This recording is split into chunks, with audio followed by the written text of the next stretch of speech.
Welcome to The Career Edge, where we unpack how work actually works. I'm Leslie Ferry. In the last episode, we took apart two outcomes everyone's talking about, the capabilities needed in the workplace right now, judgment and leadership, and looked at what they're built from. Today, we're doing the same thing with two more from that list, resilience and adaptability. Let's start with resilience. In the workplace, resilience is the ability to recover from setbacks and sustain effort through difficulty without losing sight of where we're working towards. Here's why it matters more right now. In the Upsurge era, the shift where AI has moved the starting point for every role, the work at every level requires more thoughtful analysis, faster, making more judgment calls with more ambiguity, more moments where the outcome isn't guaranteed. That means more setbacks along the way too, not because people are doing poor work, but because the work itself now regularly asks more than routine effort or repetitive tasks can deliver.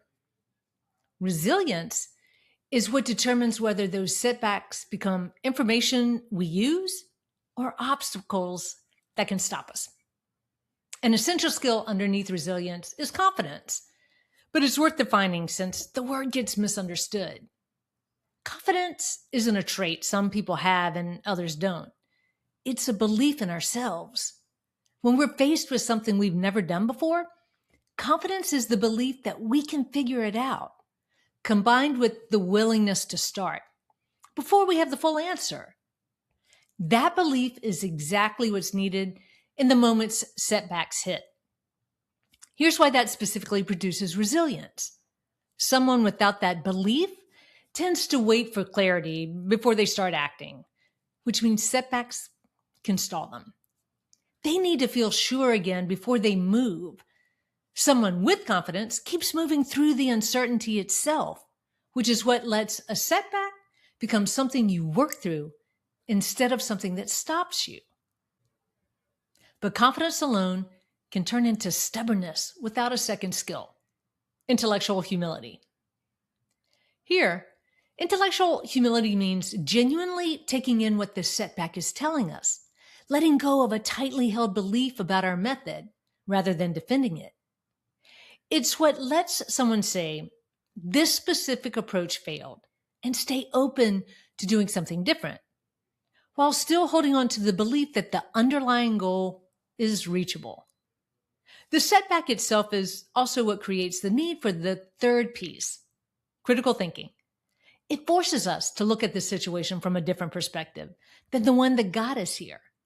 We tend to picture resilience as something solo, gritting it out alone. But real resilience depends on reasoning clearly enough about the new situation to know what kind of help we need and from whom. Someone without either isolates through hard stretches or asks for help without knowing what they're asking for. Someone with it can name specifically what kind of support would help them move things forward and who's positioned to give it. Knowing who to look to for help is itself a piece of the human knowledge, the same idea we keep coming back to on the show. From there, problem solving is what builds the way forward, not forcing the old method to work, but constructing something that fits what the setback just revealed.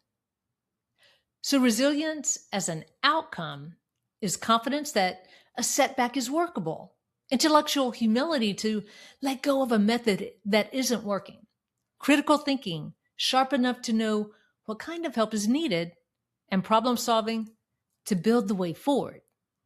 Now, adaptability. Where resilience is about enduring, adaptability is about changing. In the workplace, adaptability is the ability to adjust your mindset and behaviors to meet new challenges, evolving technology, and shifting business priorities. That distinction matters in the Upsurge era specifically because the pace of change itself has picked up. New tools, new priorities, and new competitive pressures show up faster than they used to, which means the same approach that worked 6 months ago may already need to change.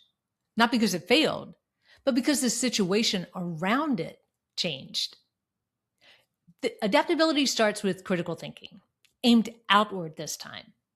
Adapting well means looking at a shift from more than one angle, understanding what's actually changed and why.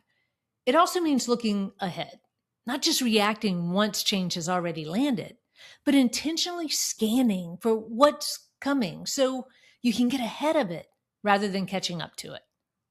Intellectual humility does its work here too. Letting go of a method we're genuinely invested in, sometimes one that worked well for years because it fits circumstances that no longer exist.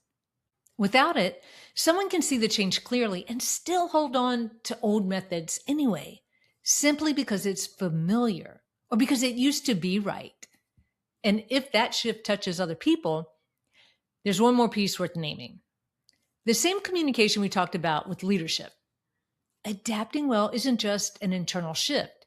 It also means sharing the change in a way that brings people with you, not simply announcing that things are different now and expecting everyone to catch up. Resilience and adaptability are outcomes, the same way judgment and leadership are, built from specific human skills, applied deliberately, and sharpened the more we practice them. That's where a career edge comes from now, not from having the right instinct once, but from understanding exactly which skills you're drawing on, whether you're working through a setback or working through change. Thanks for listening to The Career Edge. I'll see you next time.